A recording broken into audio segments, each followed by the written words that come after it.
a.k.a. Per Black, and he is the winner of multiple awards in the local PC modding scene, and probably the best guy when it comes to power supply cable leading. So guys, again, ladies and gentlemen, and a round of applause to our greatest modders.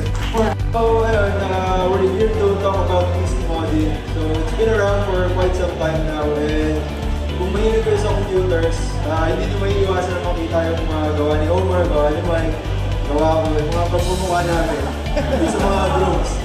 Dito kasi ang aesthetic para mas maganda ng tignan. Okay? Hindi naman nagpapabilis na ng bilis ng computer. So, Yung mga na-encounter ko na mga problems.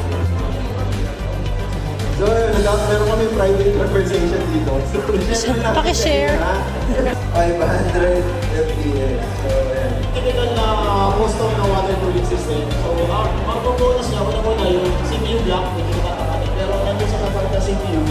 Ayun lang, thank you sa pakikinig. Thank you